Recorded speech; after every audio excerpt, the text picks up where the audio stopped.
Ever just get this like feeling? You could walk Yeah. into a room and it's like, bam, everyone's judging you, even though, logically, they probably don't even notice you, right? Or maybe you're constantly second guessing yourself, feeling like a total fraud, even when you're like nailing it at work. Yeah, yeah. It's like, is this toxic shame? It is, and it's more common than people think. Well, good to know it's not just me. So that's what we're diving deep into today, complex PTSD or CPTSD. We've got Pete Walker's book, Complex PTSD From Surviving to Thriving, as our guide, and of course, our expert here. And I'm so glad we're talking about this because, honestly, that feeling of never quite being good enough, of carrying around that weight of shame, it really does stem from somewhere. Okay, so complex PTSD. That sounds kind of scary, right? Is it just like having a tough childhood or, dealing with the regular stress of being human? Where's the line? Well, it's the impact you see. Mm. CPTSD comes from being around trauma for a long time, especially as a kid, when your brain's still forming. Oh, so we're talking like years of this. Yeah.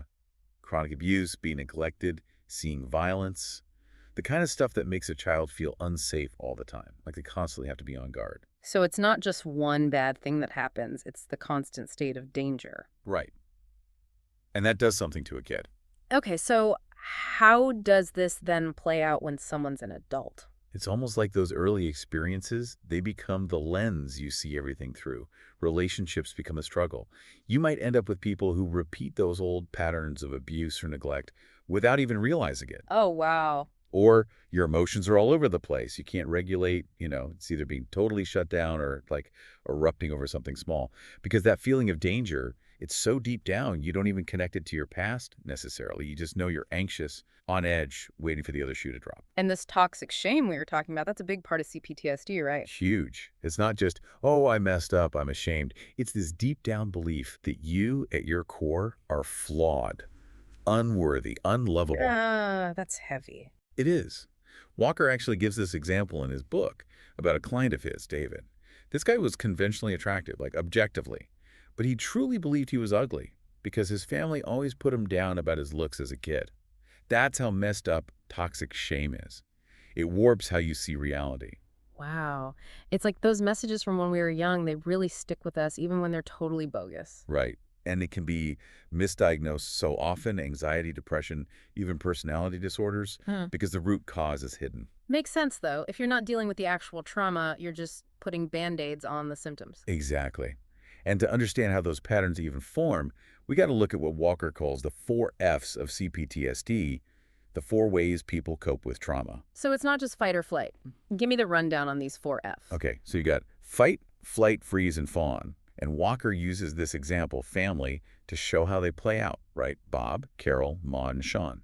Each sibling is a different F, shaped by their narcissistic parents and this whole chaotic family system. This already sounds like a reality TV show waiting to happen. Let's break it down. Who do we meet first? All right, so Bob. He's the classic golden child. Parents dote on him, praise him up and down, but there's a catch. There's always a catch. Yeah. He has to be perfect to earn that love, always got to exceed their expectations. So he grows up controlling, even a little narcissistic himself, because that's how he learned to survive, be what they wanted. It's like a messed up version of love, I'll love you if... Exactly. Conditional love, right. Now, Carol, she's the opposite. The family scapegoat, always blamed, always criticized, so she gets obsessive-compulsive. Oh, trying to be perfect so nobody yells at them? Exactly. Walking on eggshells, terrified of making a mistake. Yeah. Because for her, love meant never messing up. I feel that in my soul. Always Yeah. trying to please everyone, never relaxing. And that, my friend, is a classic fawn response. Then there's Maud. She copes by basically disappearing. Parents are so focused on Bob and Carol, she becomes a lost child, retreats into herself, dissociates to escape the chaos, finds comfort in things, not people, which sticks with her. So they each, found a way to make it work in this crazy family. But then they're adults, and those ways of coping, they don't work so well anymore, do they? It's true, yeah. It's like imagine trying to use those old paper maps, right, from way back when. They got you somewhere, but the roads have changed. There's new construction. You're trying to navigate adult life with these outdated maps from your childhood. Okay, so we've met Bob, Carol, Maud. Who's left in this family? Right. Sean, the gifted one. He's the charmer, you see. Learns early on to be everyone's best friend. Knows what his parents need before they even do. avoids all the conflict. It sounds almost useful, though, right? Being able to read people like that. Oh, it is, in a way. But there's always a trade-off, isn't there? Mm. Sean becomes so codependent, always putting everyone else first, can't set boundaries, doesn't even know what he wants, because his whole sense of self got built around pleasing others. Oof, that's got to be rough. It makes me think about, like, my own dating life. I swear I keep dating the same person, just with different haircuts. Same problems, same heartbreak. You've hit on a major thing in CPTSD recovery, repetition compulsion.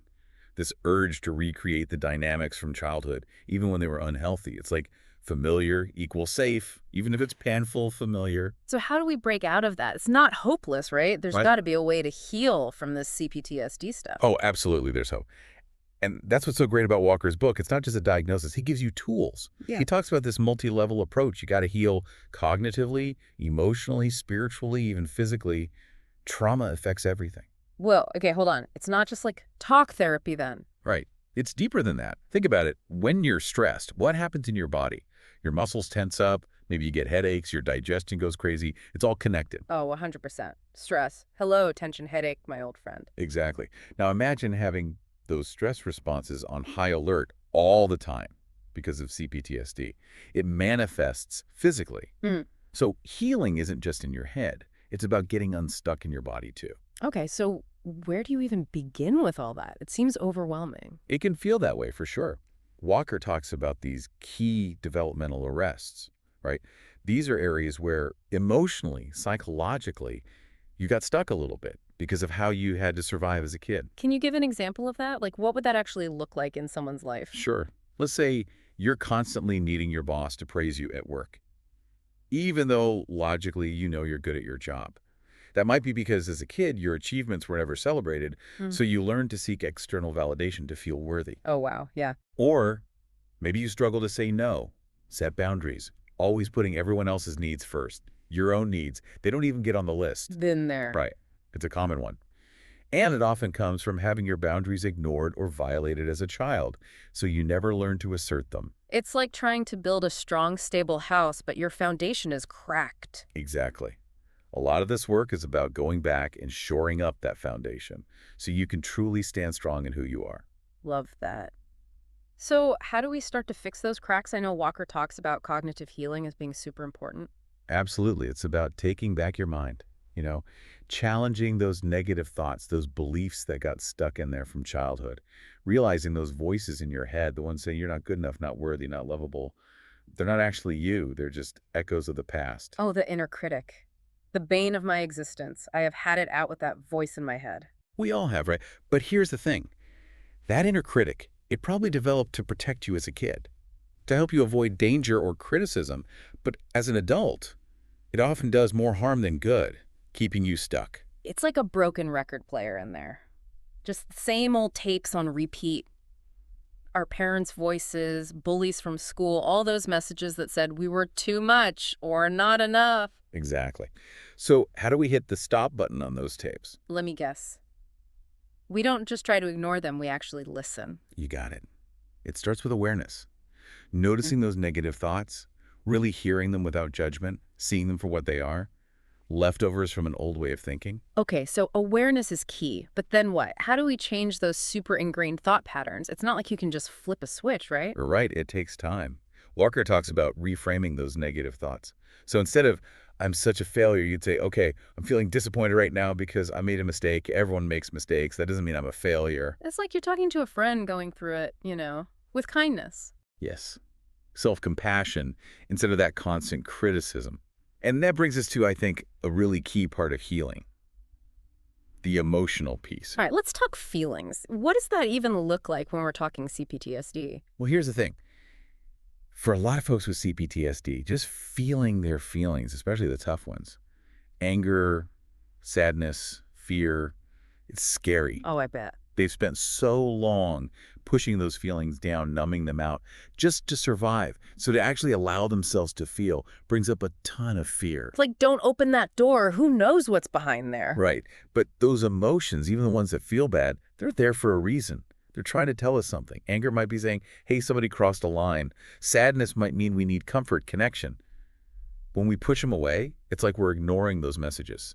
Oh, that's good. It's like that check engine light in your car, right? Ignore it for too long and the whole thing breaks down. Exactly. Walker talks about how we have to learn to identify what we're feeling, name it, and then, this is big, express it in a healthy way. That's where a therapist who gets trauma can be amazing. Yeah, like a guide, right. Yeah. Helping you navigate all those intense emotions. Exactly. They give you this safe space to process everything, to let go of the pain you've been holding on to for so long.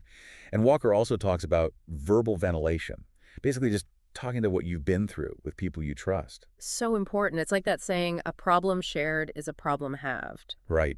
Sharing your story, it chips away at that isolation, the shame that keeps so many people stuck. Shines a light on it. And that makes me think of something else Walker talks about, the spiritual side of healing. What's that about? Yeah, good point.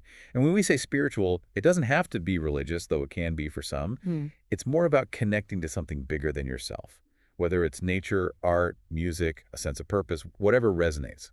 It's like finding your people, right? Your tribe. The ones who get you, accept you, flaws and all. Because CPTSD can make you feel so alone, so different.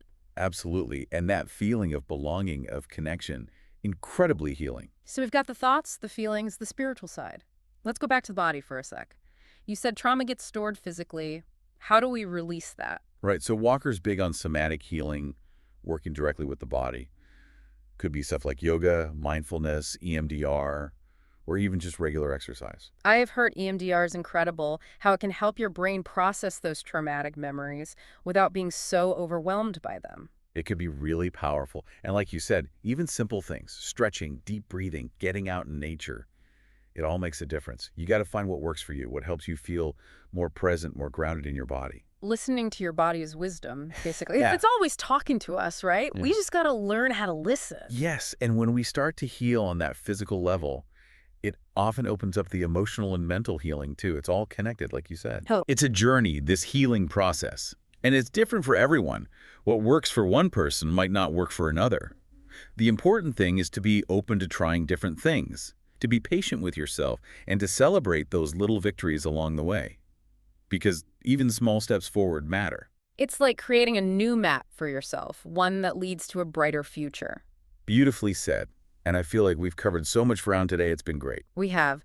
So for everyone listening, if something clicked for you today, if something resonated, please know you are not alone. There is hope and there is help. Maybe take one thing you heard today that sparked your curiosity and see where it leads you. You might be surprised what you discover. Keep asking those big questions, and we'll be back next time with another deep dive.